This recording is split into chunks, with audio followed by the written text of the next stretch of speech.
Hey guys, Jimmy with Rhino Tactical. Again, I'm continuing with the fundamentals and elements of shooting, and this week's element or fundamental is breathing. Now, there's kind of been a couple of interesting things in the past about how you should breathe when you shoot, and it's pretty basic. What are we doing now? We're breathing. So don't change anything. I mean, you breathe. And a lot of people seem to think that you should shoot in the natural pause of your breathing, but although that is a good way to look at it for beginners, you might want to think about that, because what do you do when you write? Do you write, pause your breath, write again, pause your breath, or opposite, excuse me, vice versa? We don't do that. We just breathe when we write. Same thing, when we eat, we don't hold our breath and eat. So the same thing with shooting. The key is to relax. That's the whole key, and you can breathe however you want as long as you're relaxed. A lot of times people say to pause your natural breathing because they don't know how to relax. So once we teach you how to relax later on, you're going to be able to breathe any way you want. And the key is to never deprive your mind, since shooting is 99% mental. You never want to deprive it of oxygen, which is what you need. So with that being said, just breathe. And there's going to be certain things where I'm going to teach you in a couple seconds about when you're standing and shooting, how to get a rhythm. It's all about rhythm and relaxation. A lot of people seem to think that if you do things fast here and there, you're very fast and this and that, but it's all about the more relaxed you shoot, the better you're going to shoot. Some of the top athletes in the world shoot their best golf game, shoot their best basketball game, have the best hockey, baseball, whatever it is. They tend to play the best game that they possibly can, and when they're in a drowsy state, which tells you that they're as most relaxed as they can get. And some of the courses of fire, or in defensive situations or things like that, you're not going to be able to do that. You're going to have a huge course of fire that's about 30 seconds long, pistol, rifle, shotgun. You're going to have to breathe. You're not going to be holding your breath the whole time. So I think along the lines of pausing came forth from the marksmanship, and that's a good fundamental to learn to, and that's some place to start. But understand that you always want to keep breathing throughout your shooting. You never want to pause. You just want to breathe.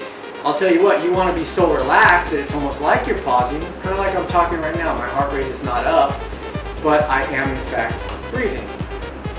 So take that into consideration on the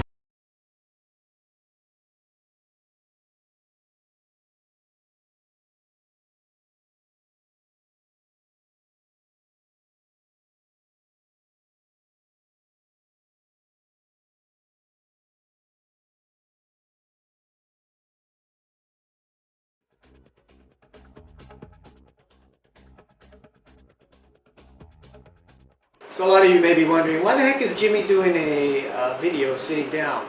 Well, because basically my point is that I wanted to show everybody is that you should be as relaxed as you are shooting as you are sitting.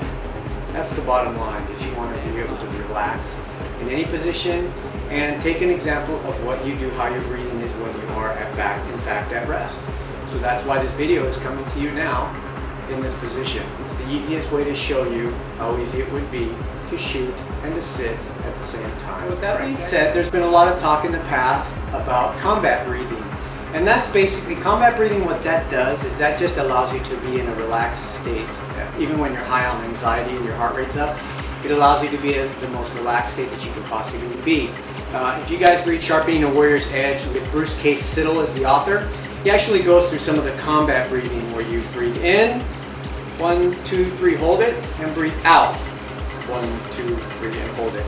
And that allows your heart rate, do that cycle a couple of times, and that allows your heart rate to go slightly down. And the bottom line is, remember what I just said about getting into a rhythm? That's how it works, and I'll show you in a second how breathing before you shoot in a rhythm, whether it's a combat situation, whether it's just a competition situation, or any type of situation. I mean, what do we normally do in life? Whenever something gets so overwhelming, what do we do? Well, isn't that naturally what you do? So a lot of people don't equate that with shooting, but I mean, you have to think about that. And that's what we do. We just kind of take a deep breath. Our body's telling us we need to oxygenate. So that's what we do. Breathe in and breathe out. Now our spouses or our significant others may say, you're pissed off at me, but you know that it's just your body maybe being too overwhelmed with something, and it's trying to relax. So keep that in mind. That's what I want to get you guys used to, is when you go to the range, I want you to go ahead and get your equipment ready, put a mag in, chamber around, do a chamber check, get on target, and then what I want you to do is take a deep breath, hold it at the top, and do exhale, hold it at the bottom. Now do this a couple of cycles until you get totally relaxed. Now if I'm a police officer and I'm going into a situation that is a code 3 and I know that it's going to be a combative situation or possibly combative, I'm going to relax before I get there by doing a couple of combat breaths, breathing. And that's going to oxygenate my mind to make good, agile choices. Now if I'm in competitional shooting, the same thing applies. If I'm in a stage where I sit down, what I'm going to do is I'm going to take a couple of quick combat breaths. Up, down, relax, and at that point they're going to ask me, is the shooter ready? I'm going to nod, I'm going to relax, stand by, boom, boom, boom, boom, boom, boom, boom, boom, boom, boom, boom, boom, boom, boom.